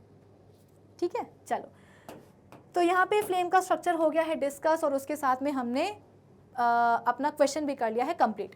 नेक्स्ट क्वेश्चन क्या है कि name the unit in which the calorific value of a fuel is expressed. आपको एक ऐसी यूनिट बतानी है जिससे कि आप फ्यूल की जो कैलोरीफिक वैल्यू है उसको आप एक्सप्रेस करते हो। देखो, यूनिट हम बोलते हैं कि हर चीज़ की बहुत इंपॉर्टेंट होती है कि नहीं? अगर मैं बोलूँ कि हमारे पास वज़न को नापने की कोई यूनिट ना हो, तो मैंने बोला कि इस पेन का जो वज़न है वो है 50, तो आप बोलोगे कि मैम 50 क्या होता है? हम इस वैल्यू से क्या समझे कि ये पेन कितना भारी है? मैंने बोला कि ये जो स्क्रीन है ना इसका वज़न है 100, तो आप बोलोगे कि मैम ये 100 क्या है? जब तक आप यूनिट नहीं लगाओगे कि 50 ग्राम या 100 किलो, तब तक आपको एग्जैक्ट इसके भार का आप इसका जो वज़न है उसका आपको आइडिया नहीं मिल पाएगा। तो यूनिट हमेशा ज़रूरी होती है किसी भी चीज़ को मेजर करने के लिए, चाहे वो डिस्टेंस हो, चाहे वो हाइट हो, चाहे वो लेंथ हो, चाहे वो वज़न हो, चाहे वो कुछ भी हो। हर एक चीज़ को मेजर करने के लिए आपके पास एक प्रॉपर यूनिट होनी चाहिए, नंबरों से काम नहीं चलता। तो अगर हम बात करते हैं कैलोरीफिक वैल्यू को नापने की, तो उसको हम एक्सप्रेस कैसे करते हैं, कौन सी यूनिट में करते हैं? तो किलो जूल्स पर किलोग्राम, है ना, कि 1 केजी फ्यूल को जलाने पर जितनी एनर्जी प्रोड्यूस होती है वही तो होती है उस फ्यूल की कैलोरीफिक वैल्यू। तो उसको हम कौन सी यूनिट के साथ एक्सप्रेस करते हैं? तो किलो जूल्स पर केजी।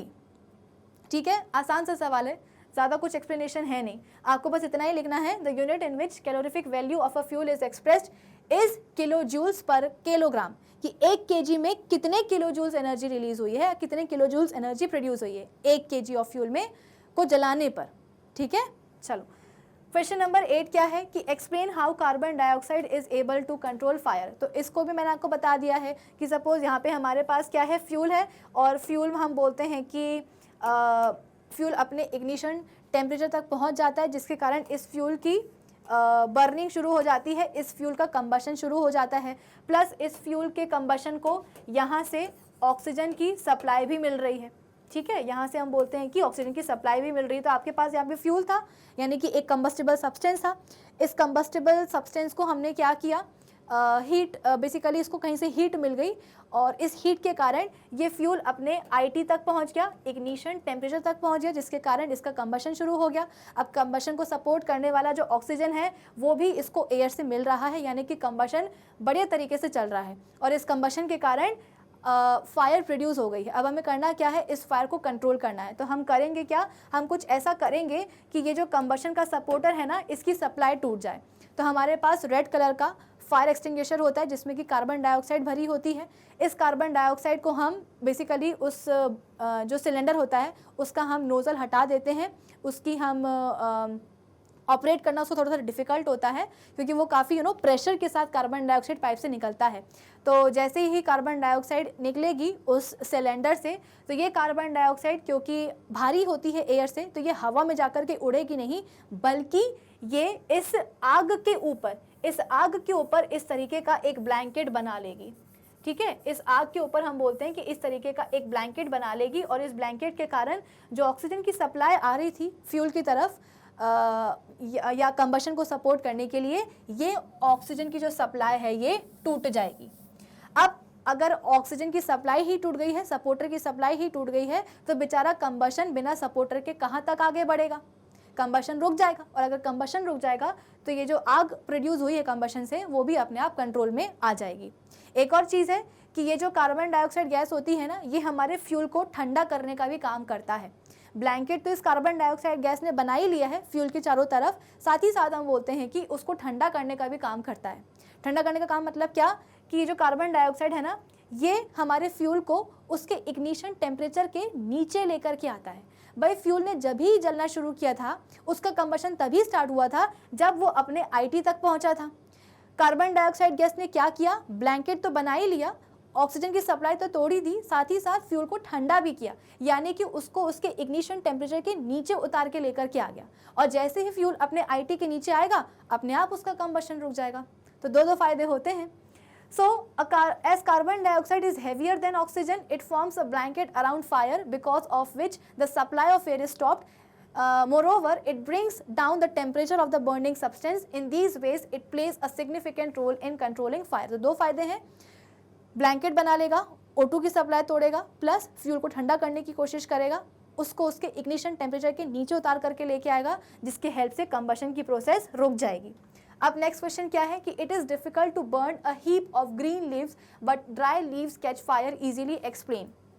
वो इसलिए, मतलब ये बोला जा रहा है इस सवाल में कि सूखी हुई जो पत्तियां हैं वो आसानी से आग पकड़ लेती हैं, लेकिन जो हरी ग्रीन लीव्स होती हैं वो आग देरी से पकड़ती हैं। ऐसा इसलिए क्योंकि वो जो ग्रीन लीव्स है ना, उनमें अभी भी मॉइस्चर होता है, और इस मॉइस्चर के कारण ग्रीन लीव्स का जो इग्निशन टेम्परेचर है वो बढ़ा हुआ रहता है, और उस बढ़े हुए इग्निशन टेम्परेचर तक पहुंचाने के लिए हरी पत्तियों को ज़्यादा हीट सप्लाई करनी पड़ती है, तो इसीलिए वो आसानी से आग नहीं पकड़ती हैं। वही वाला एग्जाम्पल है ना कि जो सूखी हुई लकड़ी है वो आसानी से आग पकड़ लेती है, और वहीं अगर हमने गीली कर दी लकड़ी को, या लकड़ी में कहीं से भी मॉइस्चर आ गया, तो उस गीली लकड़ी को आग पकड़वाना थोड़ा सा मुश्किल होता है। क्यों? क्योंकि मॉइस्चर आ गया है, जिसके कारण लकड़ी का इग्निशन टेम्परेचर थोड़ा सा बढ़ गया है। तो अब अगर आप इस गीली लकड़ी को जलाना चाहते हो, इसका कंबशन शुरू करवाना चाहते हो, तो आपको ज़्यादा हीट सप्लाई करनी पड़ेगी, इतनी हीट सप्लाई करनी पड़ेगी कि गीली लकड़ी अपने आईटी तक पहुंच जाए। सेम किस्सा यहाँ पे भी है, the green leaves hold some amount of water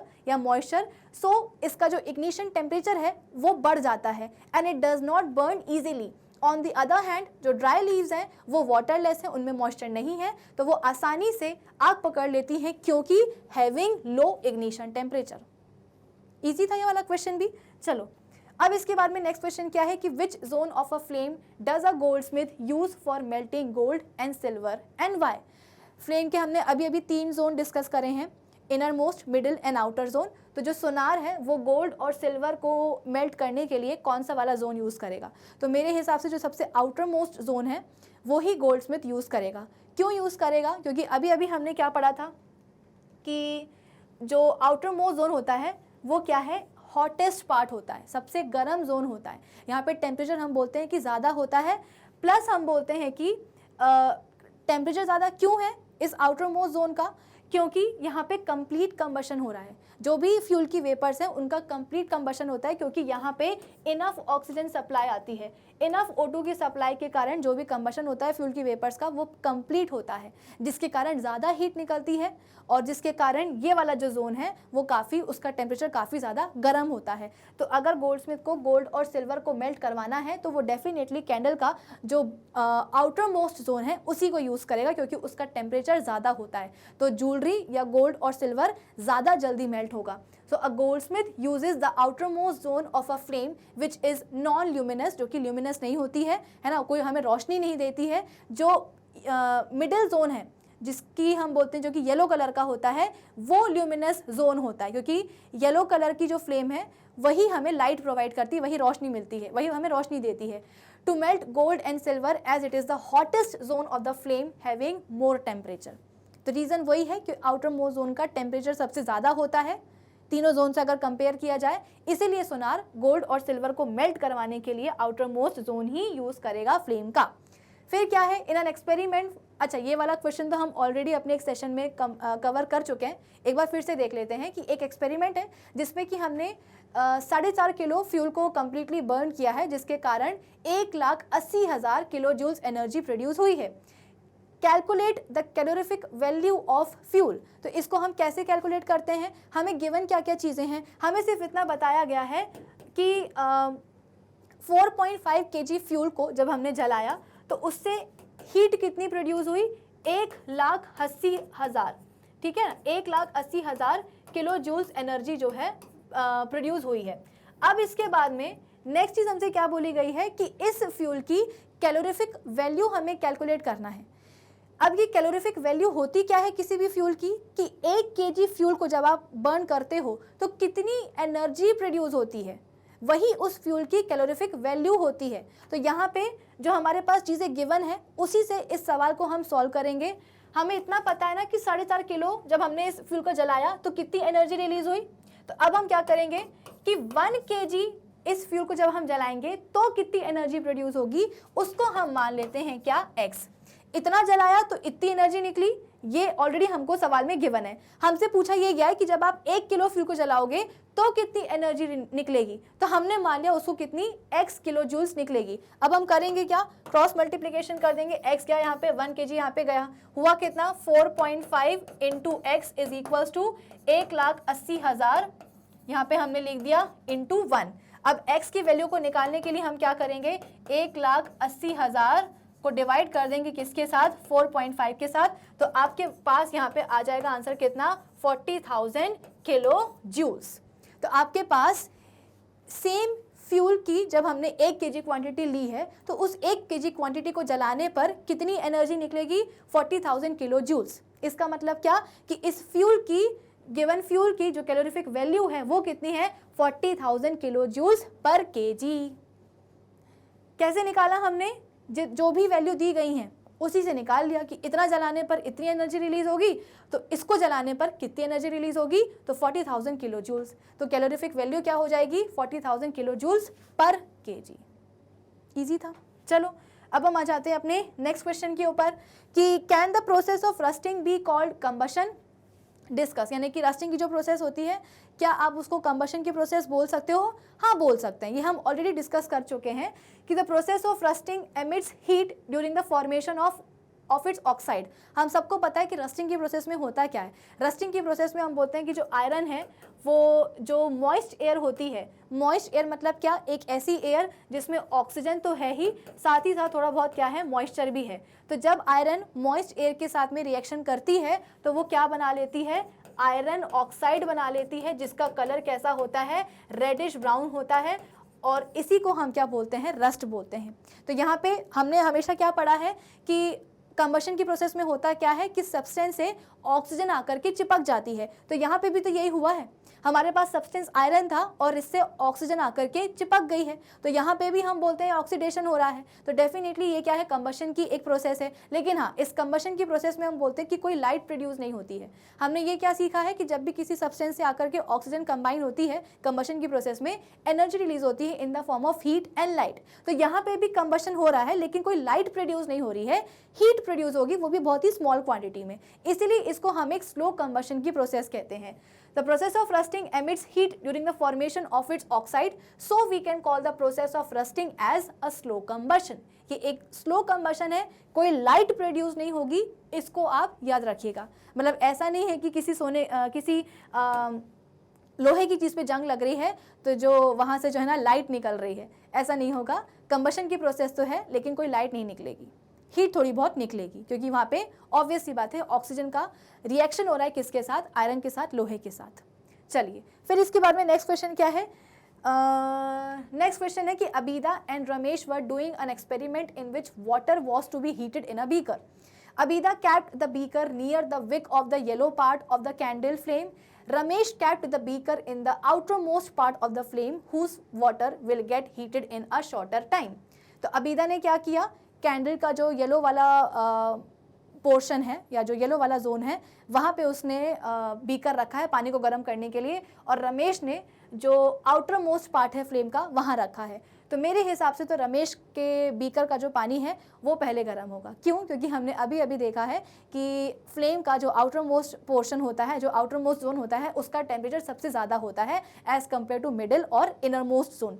तो रमेश ने क्योंकि सबसे हॉटेस्ट जोन में रखा है अपने बीकर को पानी को गर्म करने के लिए, इसलिए उसके बीकर का जो पानी है वो सबसे पहले गर्म होगा, यानी कि अबीदा के बीकर के पानी से पहले गर्म हो जाएगा।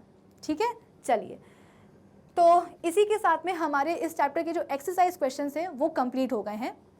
अब हम बात कर लेते हैं जल्दी से इन टेक्स्ट एक्टिविटीज़ की।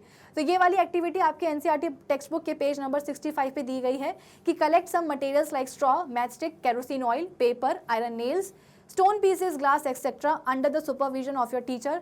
Try to burn each of these materials one by one. If combustion takes place, mark the material combustible, otherwise mark it non combustible. तो बेसिकली यहाँ पे आपसे कई सारी चीज़ों को इकट्ठा करने की बात करी जा रही है।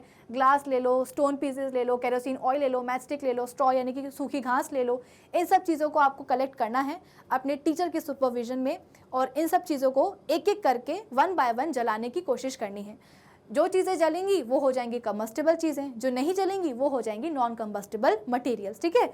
और याद रखिएगा कि ये अगर एक्टिविटी आप परफॉर्म करोगे तो अपने टीचर के सुपरविजन में ही करोगे, बिना टीचर की प्रेजेंस की ये एक्टिविटी आप नहीं करोगे। क्यों? क्योंकि यहाँ पे फायर वगैरह इन्वॉल्व है, आपको चीज़ों को जला करके देखना है कि कंबस्टेबल है या नहीं, तो बिना टीचर के सुपरविजन की एक्टिविटी नहीं करोगे।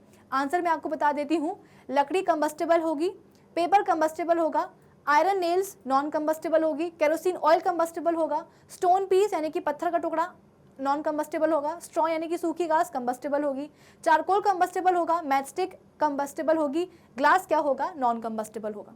बहुत ही बेसिक सी एक्टिविटी है। फिर इसके बाद में नेक्स्ट एक्टिविटी क्या है, जो कि आपकी एनसीईआरटी टेक्स्ट बुक के पेज नंबर 65 पे दी गई है कि fix a lighted candle on a table, put a glass chimney over the candle and rest it on a few wooden blocks in such a way that air can enter the chimney. Observe what happens to the flame. Now remove the blocks and let the chimney rest on the table. Again observe the flame. Finally put a glass plate over the chimney. Watch the flame again.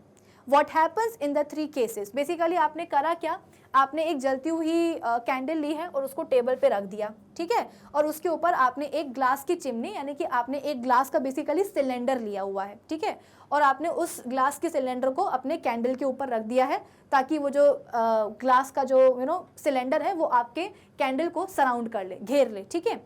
पहले वाले figure में आपने क्या किया कि सबसे पहले तो आपने उसको कैंडल को टेबल पे रखने के पहले टेबल पे आपने कुछ इस तरीके के दो ब्लॉक बनाए, ठीक है, ये टेबल थी और टेबल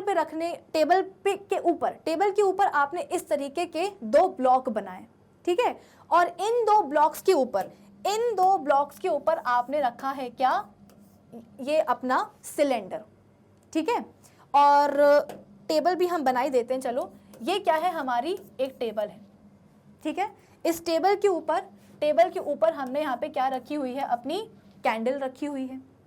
कैंडल के दोनों तरफ अगल बगल आपने दो ब्लॉक रखे हुए हैं और इन ब्लॉक के ऊपर आपने ये जो सिलेंडर है ये रखा हुआ है। क्या आप इस चीज़ को समझ रहे हो कि आपके पास टेबल है, टेबल के ऊपर आपने एक जलती हुई कैंडल रख दी और उसके आसपास आपने दो ब्लॉक रख दिए। अब इन दोनों ब्लॉक्स के ऊपर आपने रख दिया है क्या, एक सिलेंडर, ग्लास के सिलेंडर, बेसिकली ग्लास का एक जार, ठीक है, कुछ ऐसे रखा है कि वो जार या वो सिलेंडर आपकी कैंडल को सराउंड कर रहा हो, उसको कवर कर रहा हो। और याद रखिएगा ये जो सिलेंडर है ग्लास का, ये ऊपर नीचे से कवर्ड नहीं है, अनकवर्ड है, ठीक है, इसलिए मैं सिलेंडर बोल रही हूँ इसको। तो पहली एक्टिविटी मतलब पहला स्टेप तो आपने ये किया। फिर दूसरे उसमें आपने क्या किया कि ये जो ब्लॉक थे ना, जो आपने एडिशनल रखे थे टेबल के ऊपर, इन ब्लॉक्स को आपने हटा दिया है, यानी कि अब आपके पास टेबल है, उसके ऊपर आपने रखी है कैंडल और डायरेक्टली आपने उस कैंडल के ऊपर रख दिया है अपना सिलेंडर का, ग्लास का सिलेंडर। कोई ब्लॉक के ऊपर आपने नहीं रखा है, सिंपल आपने सिलेंडर को टेबल के ऊपर ही रखा है, कुछ इस तरीके से कि जो सिलेंडर है वो आपकी कैंडल को सराउंड कर रहा है। और लास्ट फिगर में आपने क्या किया है कि इस बेसिकली सिलेंडर के ऊपर आपने एक और कार्डबोर्ड रख दिया है। अब ये तीन स्टेप्स आपने करे हैं। अब इन तीनों स्टेप्स में आपको क्या चीज़ें ऑब्जर्व हुई है आपको ये बताना है कि finally observe the flame, finally put a glass plate over the chimney, watch the flame again, what happens in the three cases, does the flame flicker off, does it flicker and give smoke, does it burn unaffected, can you infer anything at all about the role played by air in the process of burning। तो basically यहाँ पे आपसे पूछा जा रहा है कि जब आप बेसिकली आपने यहाँ पे किया क्या, जब आप दो ब्लॉक्स लगा करके सिलेंडर को रख रहे थे अपने कैंडल के अराउंड, तो इन ब्लॉक को रखने के कारण जो सिलेंडर का जो एक एंड है ना वो अनकवर्ड रहा, जब आपने ये ब्लॉक्स हटा दिए तो सिलेंडर सीधे के सीधे टेबल के कांटेक्ट में आ गया, जिसके कारण उसका जो एक एंड है वो ब्लॉक हो गया, दूसरा वाला एंड खुला था। तीसरे में आपने क्या किया कि दूसरे एंड को भी आपने कवर कर दिया। तो इन तीनों केसेस में आपको बताना है कि फ्लेम के ऊपर क्या इम्पैक्ट पड़ा। The candle Burns freely in case A when air can enter the chimney from below. और इस वाले केस में, फर्स्ट वाले केस में, जब आपने ब्लॉक के ऊपर अपने ग्लास सिलेंडर को रखा हुआ था, तो इस केस में जो कैंडल है वो बढ़िया तरीके से जली, फ्लेम जो है आपको बढ़िया दिखी। क्यों? क्योंकि ऑक्सीजन की सप्लाई प्रॉपर थी, ऊपर से भी आ रही थी और नीचे से भी आ रही थी। लेकिन बी में क्या हुआ कि when air does not enter the chimney from the below the flame flickers and produce smoke. अब इस वाले केस में जब आपने ब्लॉक हटा दिए और डायरेक्टली आपने सिलेंडर को कहाँ रखा है, टेबल के ऊपर रखा है, जिसके कारण सिलेंडर का जो एक एंड है वो क्या हो गया है, ब्लॉक हो गया है। सिलेंडर का एक एंड जो है अब उसमें से एयर नहीं आ पा रही है, सिर्फ जो ऊपर वाला जो खुला हुआ एंड है सिर्फ वहां से एयर आ रही है कैंडल तक। तो इस केस बी में आप बोल सकते हो कि जो फ्लेम है कैंडल की वो फ्लिकर हुई, वो हिली, और हिलने के साथ ही साथ इस फ्लेम से थोड़ा सा धुआं भी निकला, स्मोक निकला। क्यों स्मोक निकला? क्योंकि यहाँ पे इनकम्प्लीट कंबशन होने लगा वैक्स वेपर्स का, क्योंकि सफिशिएंट ऑक्सीजन की सप्लाई नहीं पहुंच रही थी। क्यों नहीं पहुंच रही थी? क्योंकि सिलेंडर का एक एंड ब्लॉक हो गया है, यहाँ नहीं हुआ था, यहाँ हो गया, तो सफिशिएंट O2 नहीं पहुंची, जिसके कारण इनकम्प्लीट कंबशन हुआ, जिसके कारण आपको स्मोक दिखी। और थर्ड में क्या हुआ? थर्ड में तो हम बोल रहे हैं कि फ्लेम फाइनली बुझ ही गई। क्यों? क्योंकि ऑक्सीजन की जो सप्लाई है वो कट ऑफ ही हो गई, ना नीचे से मिल रही थी ऑक्सीजन, ऊपर से भी आपने एक प्लेट ला करके रख दी। तो ये एक बेसिक एक्टिविटी है जो कि हमको ये समझाने की कोशिश कर रही है कि एयर या ऑक्सीजन का कितना बड़ा रोल होता है कंबशन की प्रोसेस में। कि यहाँ आ रही थी तो फ्लेम भी बढ़िया जल रही थी, कोई फ्लिकरिंग नहीं हो रही थी, कोई धुआं नहीं उड़ रहा था, कोई स्मोक प्रोड्यूस नहीं हो रहा था। यहाँ पे क्योंकि अब एक ही एंड से एयर आ रही थी तो इनसफिशिएंट सप्लाई थी एयर की, जिसके कारण जो फ्लेम है वो फ्लिकर हुई, हिली और थोड़ा सा धुआं निकला। और यहाँ पे हम बोल रहे हैं कि क्योंकि कंप्लीटली एयर का आपने रास्ता ही रोक दिया है तो कंबशन रुक गया और फ्लेम हम बोलते हैं कि बुझ गई। सॉर्टेड। चलो अब इसके बाद में नेक्स्ट क्या है, एक्टिविटी नंबर 3, जो कि आपकी एनसीईआरटी टेक्स्ट बुक के पेज नंबर 66 पे दी गई है कि place a piece of burning wood और charcoal on an iron plate और tawa, cover it with a glass jar और अ टम्बलर और a transparent plastic jar, observe what happens, does charcoal stop burning after some time, can you think of a reason why it stops burning. ये वही वाली मतलब activity में उसी बात को जो है ना एक्सप्लेन किया गया है जिसको कि हम अभी अपने प्रीवियस क्वेश्चन में डिस्कस करके आए हैं कि आपके पास एक तवा है और उसके ऊपर आपने जो है ना एक लकड़ी या चारकोल को आप जलाने की कोशिश कर रहे हो और उसके ऊपर आपने एक ग्लास जार या टम्बलर ला करके ढक दिया है। तो आपको बताना है कि क्या थोड़ी टाइम बाद चारकोल अपने आप उसकी जो बर्निंग है वो रुक जाएगी। ऐसा क्यों हुआ? तो after burning under the jar for some time the wood या चारकोल अपने आप जलने की जो प्रोसेस है उसकी रुक जाएगी। क्यों? क्योंकि सफिशिएंट एयर सप्लाई नहीं होगी। ऑब्वियस सी बात है, किसी भी जलती हुई चीज़ के ऊपर, चाहे वो चारकोल हो, लकड़ी हो या कैंडल हो, किसी भी जलती हुई चीज़ के ऊपर अगर आप उसको किसी चीज़ से कवर कर दोगे तो उस जलती हुई चीज़ का जो कांटेक्ट है एयर के साथ या कंबशन के सपोर्टर के साथ वो टूट जाएगा। और अगर सपोर्टर का कांटेक्ट ही टूट गया तो कंबशन आगे प्रोसीड करेगा नहीं। अब वो चाहे लकड़ी हो, चारकोल हो, कोयला हो, कैंडल हो, चाहे वो कुछ भी हो, अगर आपने उसको ऊपर से ला करके कवर कर दिया है किसी चीज़ के साथ में तो सपोर्टर की सप्लाई टूट जाएगी और हम बोलते हैं कि कंबशन आगे नहीं बढ़ पाएगा। फिर नेक्स्ट क्या है, एक्टिविटी 4, जो कि एनसीईआरटी की टेक्स्ट बुक पेज नंबर 67 पे दी गई है।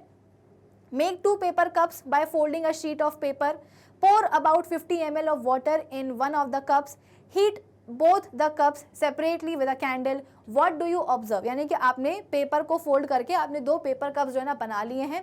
फिर इसके बाद में एक पेपर कप में आपको 50 ml पानी डालना है। अब इसके बाद में दोनों कप्स को आपको हीट करना है 1 by 1। फिर इसके बाद में आप क्या ऑब्जर्व करोगे, इस तरीके के आपको कप्स बनाने हैं, पेपर कप्स, और एक कप में आपको थोड़ा सा पानी डाल देना है और दोनों को बारी बारी करके आपको इसको कैंडल के साथ जलाना है। तो हम ये ऑब्जर्व करेंगे कि वो वाला कप, पेपर कप जिसमें कि पानी नहीं था, वो बहुत जल्दी उसने आग पकड़ ली और उसका कंबशन शुरू हो गया। और वो वाला पेपर कप जिसमें कि पानी भरा हुआ था वो इतने आसानी से जला नहीं। उसका आप बोल सकते हो कि जो कंबशन है वो काफ़ी देर बाद शुरू हुआ। ऐसा क्यों? क्योंकि it is observed that the empty cup catches fire immediately and begins to burn, whereas the cup containing water does not burn, instead the water present in it becomes hot, है ना। अब अल्टीमेटली कैसी stage आएगी जहाँ पे पानी जो है ना पूरा गायब हो जाएगा और तब जाकर के शायद आपका ये जो सेकंड वाला पेपर कप है वो जलने लगे। तो ऐसा क्यों हुआ? क्योंकि भाई उसके अंदर पानी था और पानी के होने के कारण उसका जो इग्निशन टेम्परेचर है वो बढ़ गया, इतना बढ़ा कि जो बेसिकली जिस कैंडल से आप उसको हीट सप्लाई कर रहे थे ना, वो हीट सफिशिएंट इतनी हुई ही नहीं कि वो बेचारा पेपर अपने आईटी तक पहुंचे और जो है ना अपना कंबशन शुरू करे। तो वो वाला कप जिसमें कि पानी नहीं था वो आप बोल सकते हो कि जलने लगा। एक और सिमिलर एक्टिविटी होती है जिसमें कि आप बोलते हो कि दो आपको पेपर कप्स लेने हैं, एक को आपको सूखा ही रखना है और दूसरे को आपको गीला करना है। इसमें तो आपको एनसीईआरटी में बोला गया है कि पानी ही भर दो पेपर कप में, लेकिन एक और एक्टिविटी होती है जिसमें कि आपको बोला जाता है कि सिर्फ आपको पेपर कप को गीला करना है ना, पानी भर के उसमें नहीं रखना है। तो जो गीला पेपर कप होगा वो डेफिनेटली थोड़े टाइम बाद, एकदम शुरुआत में तो नहीं लेकिन हाँ थोड़े टाइम बाद हम बोलते हैं कि जलने लगेगा और अपने इग्निशन टेम्परेचर तक पहुंच जाएगा। लेकिन हाँ जो सूखा हुआ पेपर कप है वो तो फटाक से आग पकड़ लेगा। यहाँ पे हम बोल रहे हैं कि क्योंकि पेपर कप में पानी ही भरा हुआ है तो पेपर तो जलेगा नहीं, उसका कंबशन तो शुरू होगा नहीं, लेकिन उसके अंदर जो पानी प्रेजेंट है वो गर्म हो जाएगा और धीरे धीरे जो पानी है वो इवेपोरेट होगा और जब ये पानी इवेपोरेट हो जाएगा तब जाकर के पेपर आपका जलना शुरू होगा। ठीक है, चलो अब इसके बाद में नेक्स्ट एक्टिविटी क्या है कि जो कि आपकी NCERT text book page number 77 पे दी गई है कि लाइट अ कैंडल, एक कैंडल को जलाना है, hold a glass tube with a pair of tongs and introduce its one end in the dark zone of a non flickering candle flame, bring a lighted matchstick near the other end of the glass tube, do you see a flame, if so what is it that produces a flame. Basically हुआ क्या कि आपने एक candle जलाई और एक glass tube आप लेकर के आए, टोंग के हेल्प से आपने उसको पकड़ा हुआ है, ठीक है। और इस ग्लास ट्यूब को आपने जो आपने अपनी कैंडल जलाई थी ना, तो कैंडल का अभी अभी हमने देखा था कि कैंडल के 3 सेक्शन होते हैं, 3 जोन होते हैं।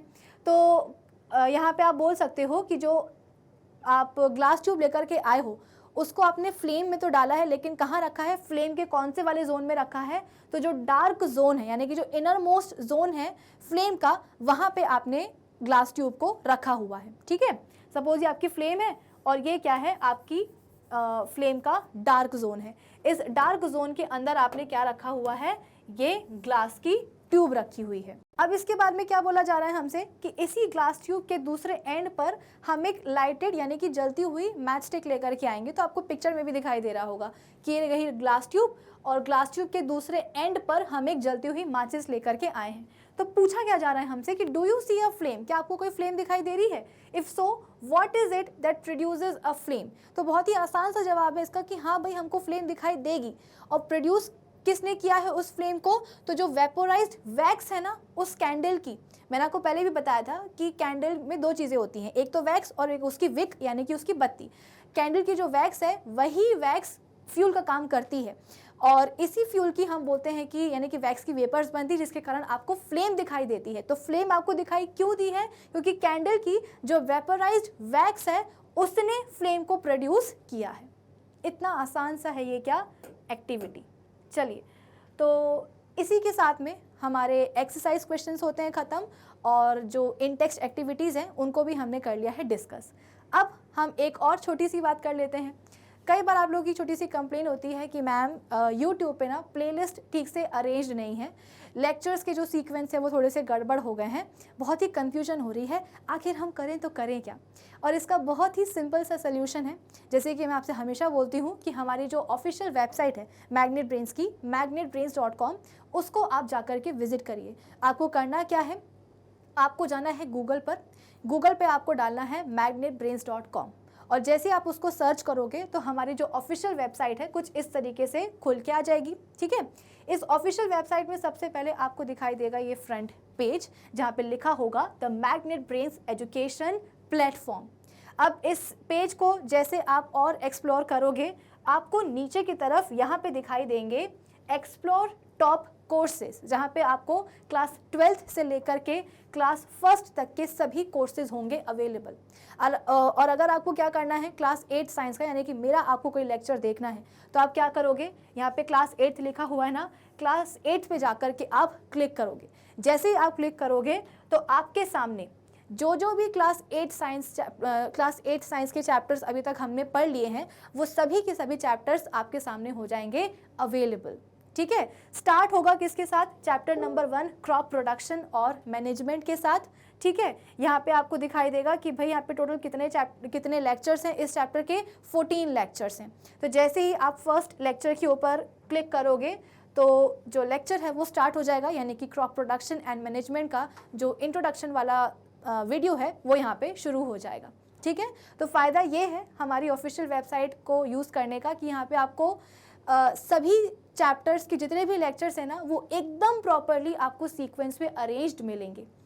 जो आपको यूट्यूब की प्लेलिस्ट में पता करने में कन्फ्यूजन होता है कि कौन सा चैप्टर कहाँ आ रहा है, कुछ समझ में नहीं आ रहा है, कहाँ प्लेलिस्ट है, प्लेलिस्ट में भी जो है ना लेक्चर्स के सीक्वेंस ऊपर नीचे है, बहुत कन्फ्यूजन है। ऐसी कोई भी कन्फ्यूजन आपको हमारी जो ऑफिशियल वेबसाइट है उसमें नहीं होगी बिल्कुल भी, क्योंकि ऑलरेडी सारे के सारे चैप्टर्स, सारे के सारे लेक्चर्स आपको प्रॉपरली सीक्वेंस में अरेंज्ड मिलेंगे, तो आपके लिए उन्हें देखना होगा काफ़ी ज़्यादा कन्वीनियंट।